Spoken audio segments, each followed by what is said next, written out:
Queridos amigos, un placer acompañarles de nuevo en esta próxima sección, la cuarta, ¿verdad? Del estudio de la parábola de Mateo 20, que hemos titulado Otros. Quedamos la última vez a punto de leer una cita amplia de Elena de White en El conflicto de los siglos, en la página 341 hasta la 343, donde ella nos explica, el Señor a través de ella, cómo este tercer grupo, la iglesia de los reformadores, fue infiltrado, así como los anteriores fueron infiltrados por una multitud mixta que afectó definitivamente el propósito a cumplir por parte de este grupo, y entonces Dios tuvo que levantar otro obrero para que hiciera frente a este trabajo de la multitud mixta que afectó al tercer grupo, a los de la Reforma. Leamos. La cita es larga, así que voy a pedirle me sigan con su vista. Dice: pero un número siempre creciente de inmigrantes arribaba a las playas de América, atraído e impulsado por motivos muy distintos de los que alentaran a los primeros peregrinos. Si bien la fe primitiva y la pureza ejercían amplia influencia y poder subyugador, estas virtudes se iban debilitando más y más, cada día en la misma proporción en que iba en aumento el número de los que llegaban guiados tan solo por la esperanza de ventajas terrenales. La medida adoptada por los primitivos colonos de no conceder voz ni voto ni tampoco empleo alguno en el gobierno civil sino a los miembros de la Iglesia produjo resultados perniciosos. Dicha medida había sido tomada para conservar la pureza del Estado, pero dio al fin por resultado la corrupción de la Iglesia. Siendo indispensable profesar la religión para poder tomar parte en la votación o para desempeñar un puesto público, muchos se unían a la Iglesia tan solo por motivos de conveniencia mundana y de intrigas políticas, sin experimentar un cambio de corazón. Así llegaron las iglesias a componerse en considerable proporción de gente no convertida, y en el ministerio mismo había quienes no solo erraban en la doctrina, sino que ignoraban el poder regenerador del Espíritu Santo. De este modo quedó otra vez demostrado el mal resultado que tan a menudo comprobamos en la historia de la Iglesia desde el tiempo de Constantino hasta hoy, y que da el pretender fundar la Iglesia valiéndose de la ayuda del Estado y el apelar al poder secular para el sostenimiento del Evangelio de aquel que dijo: mi reino no es de este mundo. Juan 18:36. El consorcio de la Iglesia con el Estado, por muy poco estrecho que sea, puede en apariencia acercar el mundo a la Iglesia, mientras que en realidad es la Iglesia la que se acerca al mundo. El gran principio que defendieron tan noblemente Robinson y Rogelio Williams, de que la verdad es progresiva y de que los cristianos deberían estar prontos para aceptar toda luz que proceda de la santa palabra de Dios, lo perdieron de vista sus descendientes. Las iglesias protestantes de América, lo mismo que las de Europa, tan favorecidas al recibir las bendiciones de la Reforma, dejaron de avanzar en el camino que ella les había trazado. Si bien es verdad que de tiempo en tiempo surgieron hombres fieles que proclamaron nuevas verdades y denunciaron el error tanto tiempo acariciado, la mayoría, como los judíos en el tiempo de Cristo o como los papistas en el de Lutero, se contentaba con creer lo que sus padres habían creído y con vivir como ellos habían vivido. De consiguiente, la religión degeneró de nuevo en formalismo, y los errores y las supersticiones que hubieran podido desaparecer de haber seguido la Iglesia avanzando en la luz de la palabra de Dios, se conservaron y siguieron practicándose. De este modo, el espíritu inspirado por la Reforma murió paulatinamente hasta que llegó a sentirse la necesidad de una reforma en las iglesias protestantes, tanto como se necesitara en la Iglesia romana en tiempo de Lutero. Se notaba el mismo estupor espiritual y la misma mundanalidad, la misma reverencia hacia las opiniones de los hombres y la sustitución de teorías humanas en lugar de las enseñanzas de la palabra de Dios. La vasta circulación que alcanzó la Biblia en los comienzos del siglo XIX y la abundante luz que de esa manera se esparció por todo el mundo, no fue seguida por el adelanto correspondiente en el conocimiento de la verdad revelada, ni en la religión experimental. Satanás no pudo, como en las edades pasadas, quitarle al pueblo la palabra de Dios que había sido puesta al alcance de todos, pero para poder alcanzar su objeto, indujo a muchos a tenerla en poca estima.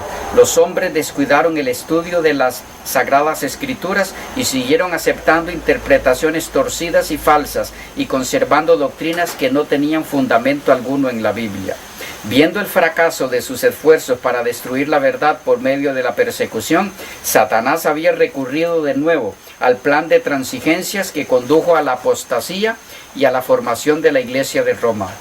Había inducido a los cristianos a que se aliasen, no con los paganos, sino con aquellos que por su devoción a las cosas de este mundo demostraban ser tan idólatras como los mismos adoradores de imágenes. Y los resultados de esta unión no fueron menos perniciosos entonces que en épocas anteriores. El orgullo y el despilfarro fueron fomentados bajo el disfraz de la religión, y se corrompieron las iglesias. Satanás siguió pervirtiendo las doctrinas de la Biblia y empezaron a echar profundas raíces las tradiciones que iban a perder a millones de almas.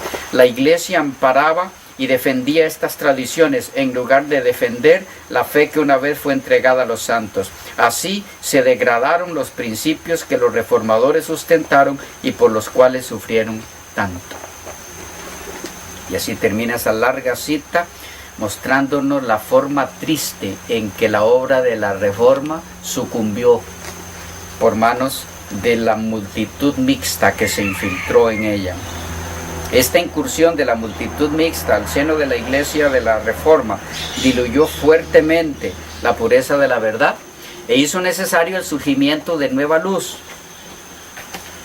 a una luz mayor que la recibida hasta entonces por los reformadores, a fin de que a través del reavivamiento que produjera esa nueva luz, todo el movimiento de la Reforma alcanzara el clímax en beneficio de la verdad, como era el plan de Dios con el tercer grupo de obreros, los de la hora sexta. Refiriéndose a los resultados de la incursión de esta multitud mixta en la iglesia del periodo de la Reforma, Elena de White mencionó algo más todavía. En Primeros Escritos, página 228, dice: las enseñanzas halagadoras provienen de Satanás y sus ángeles. Ellos trazan el plan y los cristianos nominales lo llevaron a cabo. Ellos trazaron el plan y los cristianos nominales lo llevaron a cabo.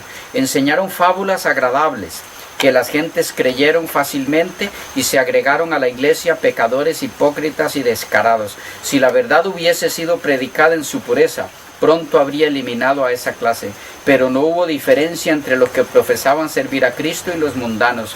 Vi que la falsa cubierta hubiese sido arrancada de sobre los miembros de las iglesias, habría revelado tanta iniquidad, vileza y corrupción que el más tibio hijo de Dios no habría vacilado en llamar a esos profesos cristianos por su verdadero nombre, hijo de su padre, el diablo, cuyas obras hacían. Jesús y toda la hueste celestial miró con desagrado la escena. Sin embargo, Dios tenía para la iglesia un mensaje que era sagrado e importante.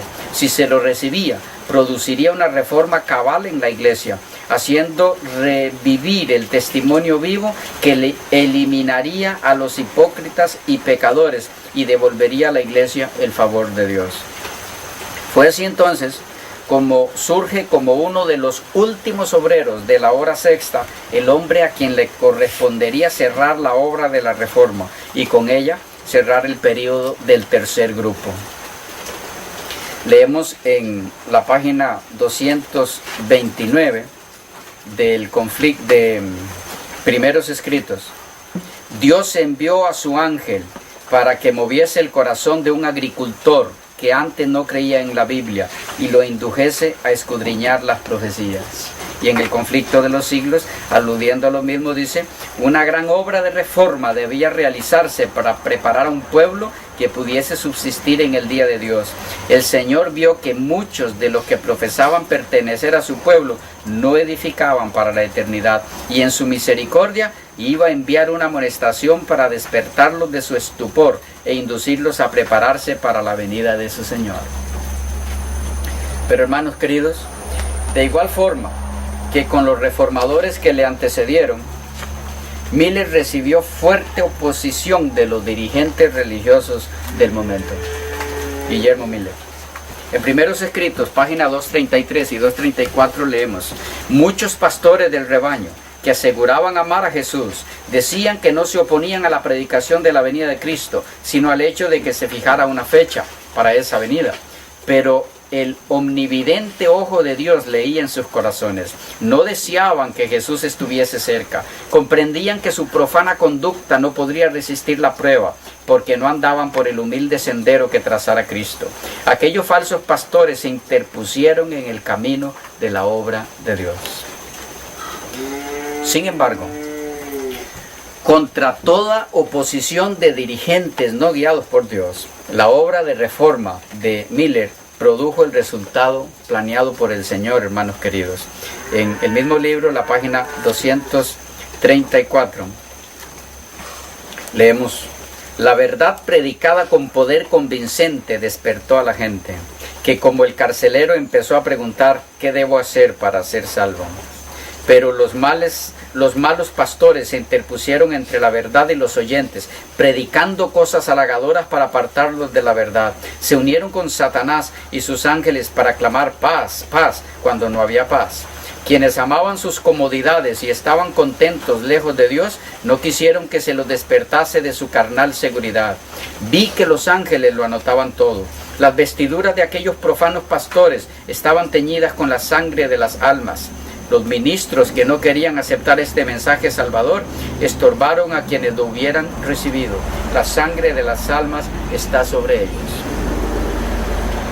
Y luego en la página 230, una vez más, la similitud entre el segundo grupo de obreros, los de la hora tercera, y el tercer grupo, los de la hora sexta, se ve palpable en la comparación que Elena de White hace entre Juan Bautista y Guillermo Miller.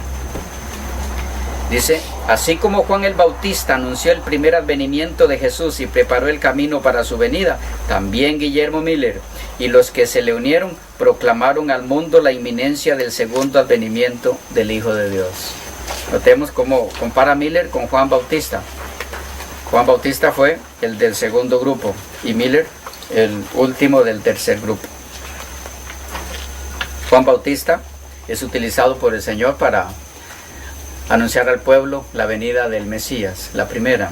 Guillermo Miller para anunciar al pueblo la segunda. De esta forma, la luz del mediodía fue siendo cada vez más clara, y a través de la luz que dimanaba de la palabra de Dios, y en este caso de las secciones proféticas. Dice la sierva del Señor: Dios dirigió la mente de Guillermo Miller hacia las profecías y le dio gran luz sobre el Apocalipsis. La misma página. Fue así como la última etapa del periodo de la iglesia de la hora sexta alcanzó su clímax, entonces, con la predicación de una de las verdades fundamentales de la fe una vez dada a los santos, que había quedado rezagada y casi olvidada por los reformadores anteriores a Guillermo Miller. En el conflicto de los siglos, página 334, leemos: una de las verdades más solemnes y más gloriosas que revela la Biblia es la de la segunda venida de Cristo, para completar la gran obra de la redención. Al pueblo peregrino de Dios, que por tanto tiempo hubo de morar en región y sombra de muerte, le es dada una valiosa esperanza inspiradora de alegría, con la promesa de la venida de aquel que es la resurrección y la vida, para hacer volver a su propio pueblo desterrado. La doctrina del segundo advenimiento es verdaderamente la nota tónica de las Sagradas Escrituras. Y en la página 354 dice: pero a medida que el espíritu de... la que leí fue en la 344, del conflicto de los siglos. Y en la 354 dice así: pero a medida que el espíritu de humildad y piedad fue reemplazado en la iglesia por el orgullo y el formalismo, se enfriaron el amor a Cristo y la fe en su venida. Absorbido por la mundanalidad y la búsqueda de placeres, el profeso pueblo de Dios fue quedando ciego y no vio las instrucciones del Señor referentes a las señales de su venida. La doctrina del segundo advenimiento había sido descuidada. Los pasajes de las Sagradas Escrituras que a ella se refieren fueron oscurecidos por falsas interpretaciones hasta quedar ignorados y olvidados casi por completo. Tal fue el caso especialmente en las iglesias de los Estados Unidos de Norteamérica. La libertad y comodidad de que gozaban todas las clases de la sociedad, el deseo ambicioso de riquezas y lujo que creaba una atención exclusiva a juntar dinero, la ardiente persecución de la popularidad y del poder que parecían estar al alcance de todos, indujeron a los hombres a concentrar sus intereses y esperanzas en las cosas de esta vida y a posponer para el lejano porvenir aquel solemne día en que el presente estado de cosas habrá de acabar. Una vez más, la similitud entre los obreros de la hora tercera, la Iglesia Apostólica, y los de la hora sexta, la Iglesia de la Reforma, hasta el movimiento milerita, esta similitud se observa claramente en este caso en el chasco que ambos grupos experimentaron. En la página 399 y 400 del conflicto leemos: lo que experimentaron los discípulos que predicaron el Evangelio del Reino cuando vino Cristo por primera vez, tuvo su contraparte en lo que experimentaron los que proclamaron el mensaje de su segundo advenimiento. Así como los discípulos fueron predicando, se ha cumplido el tiempo y se ha acercado el reino de Dios, así también Miller y sus asociados proclamaron que estaba a punto de terminar el periodo profético más largo y último de que habla la Biblia, que el juicio era inminente y que el reino eterno iba a ser establecido. La predicación de los discípulos en cuanto al tiempo se basaba en las 70 semanas del capítulo 9 de Daniel. El mensaje proclamado por Miller y sus colaboradores anunciaba la conclusión de los 2300 días de Daniel 8:14, de los cuales las 70 semanas forman parte. En cada caso, la predicación se fundaba en el cumplimiento de una parte diferente del mismo gran periodo profético. Muy interesante esta comparación. Los del segundo grupo predicaron que se había cumplido las 70 semanas, Daniel 9. Los de el tercer grupo les tocó predicar que se había cumplido los 2300 días, Daniel 8. Los que proclamaron esta amonestación dieron el debido mensaje a su debido tiempo, pero así como los primitivos discípulos declararon que se había cumplido el tiempo y se ha acercado el reino de Dios, fundándose en la profecía de Daniel 9, sin darse cuenta de que la muerte del Mesías estaba anunciada en el mismo pasaje bíblico, así también Miller y sus colaboradores predicaron el mensaje fundado en Daniel 8:14 y Apocalipsis 14:7, sin echar de ver que el capítulo 14 del Apocalipsis encerraba aún otros mensajes que debían ser también proclamados antes del advenimiento del Señor. Como los discípulos se equivocaron en cuanto al reino que debía establecerse al fin de las 70 semanas, así también los adventistas se equivocaron en cuanto al acontecimiento que debía producirse al fin de los 2300 días. En ambos casos, la circunstancia de haber aceptado errores populares, o mejor dicho, la adhesión a ellos, fue lo que cerró el espíritu a la verdad. Ambas escuelas cumplieron la voluntad de Dios, proclamando el mensaje que Él deseaba fuese proclamado, y ambas, debido a su mala comprensión del mensaje, sufrieron desengaños. Leí del Conflicto de los Siglos 401. Y en la página 403 dice: a estos creyentes les pasó lo que a los primeros discípulos, lo que en la hora de la prueba pareciera oscuro a su inteligencia, le fue aclarado después. Cuando vieron el fin que vino del Señor, supieron que a pesar de la prueba que resultó de sus errores, los propósitos del amor divino para con ellos no habían dejado de seguir cumpliéndose. Merced a tan bendita experiencia, llegaron a saber que el Señor es muy misericordioso y compasivo, que todos sus caminos son misericordia y verdad para los que guardan su pacto y sus testimonios. De mucha importancia, hermanos queridos, es notar aquí la estrecha relación entre el grupo de la hora sexta, los del mediodía, con el movimiento milerita, como la última etapa del tercer grupo de la parábola, puesto que el mensaje que caracterizó a tal movimiento se basó principalmente en la profecía de Daniel 8:14. que tiene su contraparte en Apocalipsis 14, 6 y 7, donde el ángel con el evangelio eterno se lo mira volando por en medio del cielo, la misma dirección hacia donde está el sol al mediodía. Por eso en el conflicto de los siglos, en la página 404 leemos: se ve un ángel volando en medio del cielo, teniendo un evangelio eterno que anunciar a los que habitan sobre la tierra, y a cada nación y tribu y lengua y pueblo, a gran voz, proclama el mensaje: temed a Dios y dadle gloria, porque ha llegado la hora de su juicio, y adorad al que hizo el cielo y la tierra, el mar y la fuente de las aguas. Apocalipsis 14, 6 y 7. En la misma página, el mismo libro, dice: y el vuelo del ángel en medio del cielo a gran voz, con la que se iba a dar amonestación y su promulgación a todos los que habitan la tierra, a cada nación y tribu y lengua y pueblo, evidencian la rápida y extensión universal del movimiento.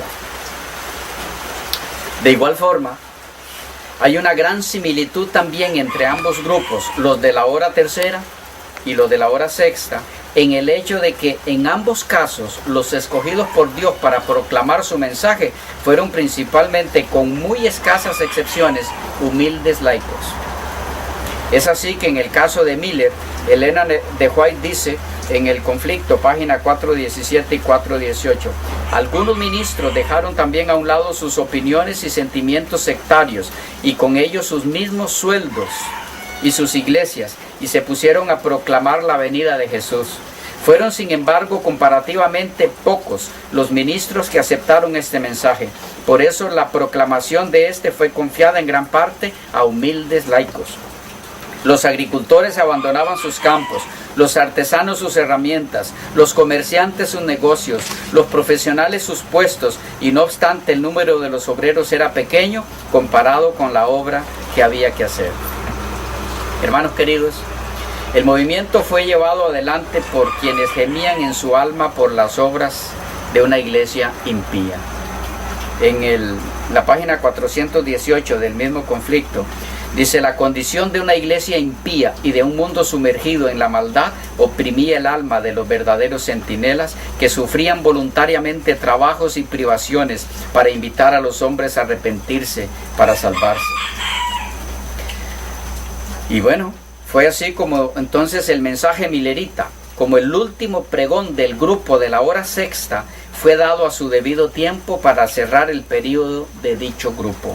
En palabras de Elena de White, en página 231 de Primeros Escritos, dice: si la gente hubiese entendido las visiones de Daniel, habría comprendido mejor las de Juan, pero a su debido tiempo Dios obró en su siervo elegido, y él, con claridad y el poder del Espíritu Santo, explicó las profecías, demostrando la concordancia entre las visiones de Daniel y las de Juan.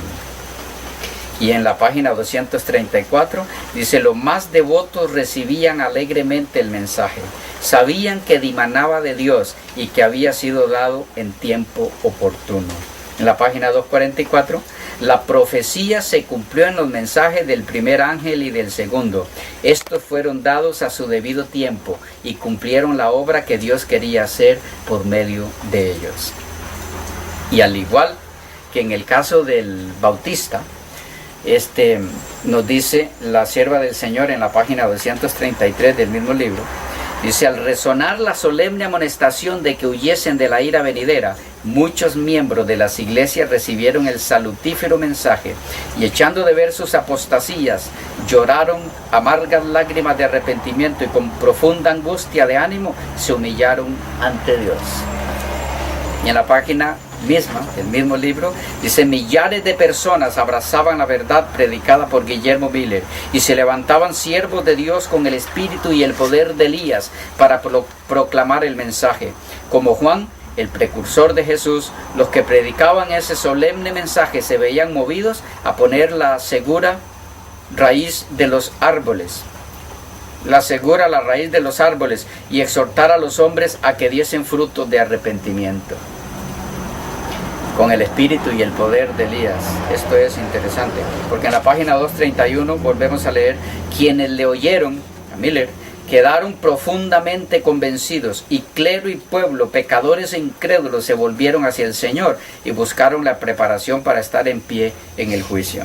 Y en la página 232 y 233 dice: los pecadores se arrepentían, lloraban e impetraban perdón, y quienes habían cometido algún hurto o desfalco anhelaban restituir la subtracción.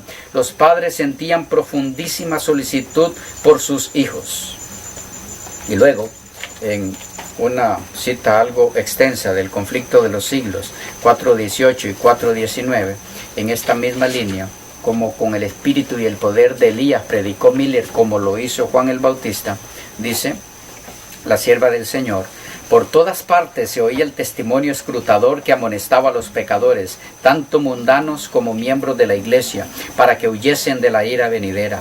Como Juan el Bautista, el precursor de Cristo, los predicadores ponían segura la raíz del árbol e instaban a todos a que se hiciesen frutos dignos de arrepentimiento.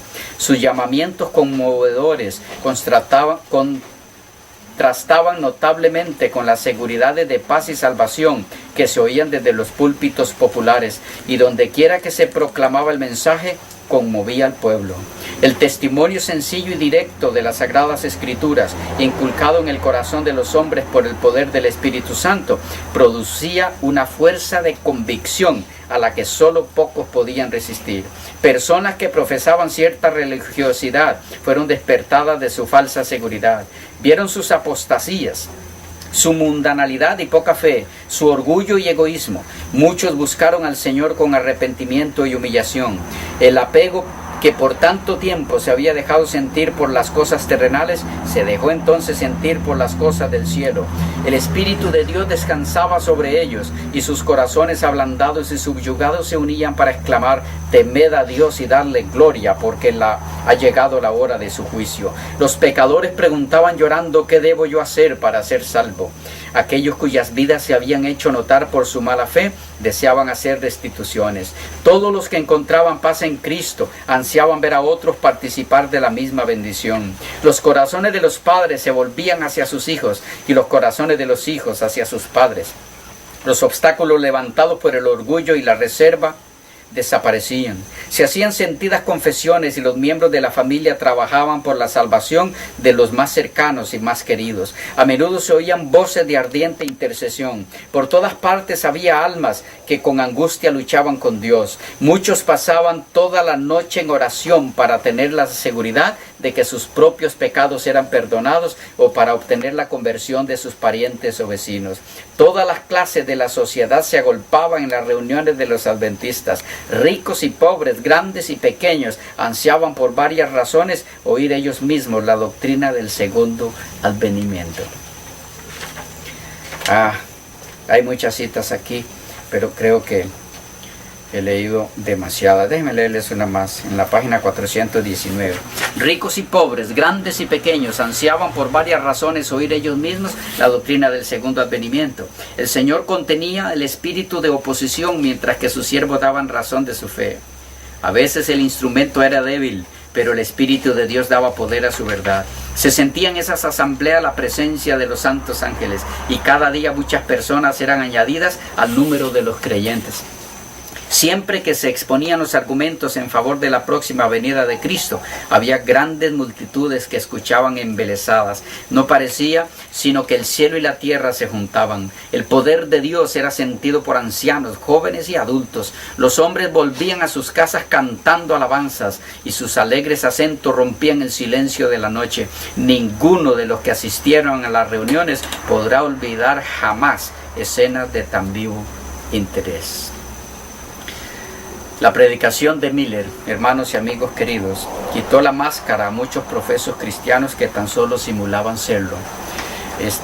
Yo les animo a conseguir el libro para que puedan leer todas estas declaraciones y puedan ver cómo Dios lo utilizó para ser el portavoz final del tercer grupo llamado en la parábola, el de los reformadores. Él concluyó la obra de la reforma en una forma tan impresionante, tan guiado por Dios, que hizo temblar al mundo de su época. Pero yo voy a dejar por aquí lo que tiene que ver con el caso de Miller, porque necesitamos entrar a los de la siguiente hora, que son llamados en la parábola. ¿Cuál sería? Los de la hora novena. La hora novena, el cuarto grupo. Repasando hasta aquí, tenemos los de la primera hora, que fueron el pueblo judío. Los de la hora tercera, los del segundo grupo, que fue la iglesia apostólica, la iglesia cristiana. Pero esa iglesia apostólica llegó a corromperse con el tiempo y se hizo necesario que se diera la obra de la Reforma, que inició con los valdenses hasta concluir con Guillermo Miller. Porque aunque la obra de Reforma fue poderosa en tiempos de la Reforma protestante, como hemos leído en estas citas históricas, esa obra se fue corrompiendo y las iglesias que la componían fueron también infiltradas por mucha multitud mixta, lo que hizo necesario que Dios añadiera un último obrero para que despertara las conciencias y diera conclusión a esa obra de la Reforma, que fue Guillermo Miller. Pero terminada su obra, viene entonces un cuarto grupo, que es llamado en la parábola a la hora novena. Sobre ellos hablaremos en la próxima sección. Que Dios les bendiga mucho.